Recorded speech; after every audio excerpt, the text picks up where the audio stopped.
Monsieur le ministre, chers collègues, je n'irai pas par quatre chemins. Nous jugeons ce projet de loi inutile, contre-productif et dangereux. Inutile, l'allongement de la durée de rétention, la suspicion généralisée sur les parents étrangers. Mal pensé et donc inutile, la reterritorialisation sans garantie d'hébergement. Contre-productive, la réduction des délais de recours devant la CNDA, la généralisation des téléaudiences. Dangereuse et contre-productive, la réduction du délai de dépôt de la demande d'asile. Désastreuse, en fait, cette politique continue au gré des articles du tri entre bons et mauvais migrants, entre exilés à garder et exilés à chasser le plus rapidement possible. La liste est longue, elle ne sera pas épuisée ce soir. Elle est d'une grande violence pour les personnes directement concernées, les migrants et les migrantes, et celles qui les soutiennent, les citoyens solidaires. C'est pourquoi nous souhaitons que ce débat, mené dans le sérieux et sans caricature, soit approprié par le plus grand nombre, parce qu'il concerne le plus grand nombre. Il faut tout de même reconnaître une certaine habilité à votre projet, qui vide totalement, selon nous, l'asile de son sens, sans modifier d'un iota les textes déclamant solennellement la protection contre les persécutions.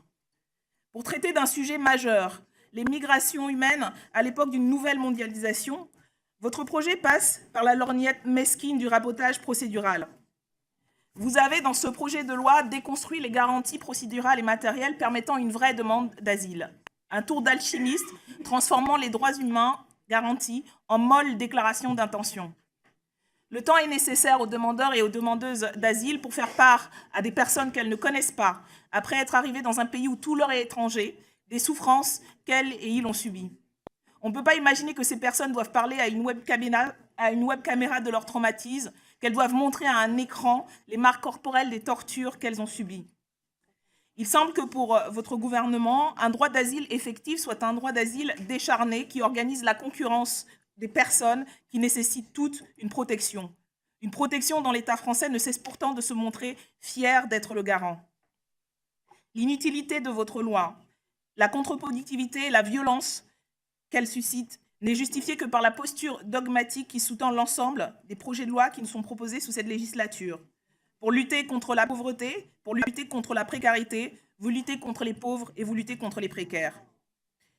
Ce sont des propos qui peuvent être jugés polémiques, ils le sont, et je les prononce avec sérieux et empreint d'une certaine gravité parce que, effectivement, le sujet est grave et les conséquences des politiques qui vont être votées aujourd'hui le sont encore plus. Sous couvert d'ajustements techniques, ce projet vise à renforcer le contrôle, le rejet aux frontières, l'assistance, mais à minima.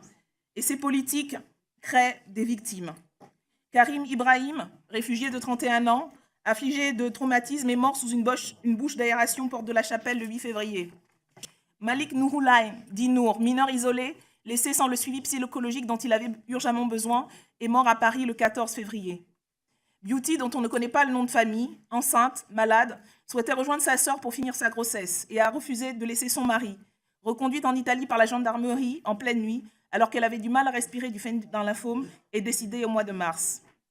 Je veux l'affirmer, le groupe de la France Insoumise continuera à le défendre tout au long de ces débats et lors de la présentation de nos nombreux amendements. Nous pensons, nous croyons et nous sommes persuadés qu'une politique migratoire raisonnée, raisonnable et réaliste, juste et humaniste est possible. Une politique qui offre un véritable accueil inconditionnel, lisible et coordonné au niveau national, qui, au lieu d'étouffer les élans de solidarité multiples qui font l'honneur de notre République et de nos principes, souhaite les soutenir. Une politique qui ne traite pas des personnes mineures comme des délinquants et délinquantes en puissance. Une politique qui n'organise pas une justice parallèle pour des personnes jugées indésirables, justice qui, à force d'exception, va devenir la règle, y compris pour tous les justiciables français et françaises. Une politique qui ne s'enferme pas dans le cycle infernal des réformes quasi annuelles du droit des étrangers et des étrangères, réformes qui ne cessent de rendre cette matière illisible sans jamais régler aucun problème et au contraire en créant encore plus.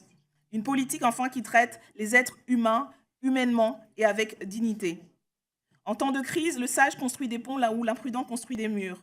Nous nous construirons à construire ces ponts et vous, continuerez-vous à construire des murs?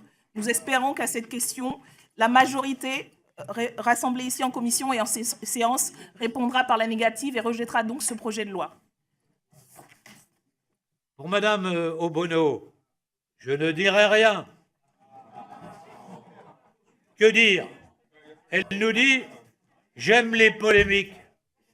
Faites attention, parce qu'à force d'aimer les polémiques, on finit par dire n'importe quoi. Et un de vos anciens collègues a dit, il y a juste 3 ou 4 jours, un grand n'importe quoi. Je ne le rappellerai pas ce soir, mais quand même, c'était du grand n'importe quoi. On peut avoir les sentiments que l'on veut. On peut avoir la pensée que l'on veut. Mais franchement, se réjouir de la mort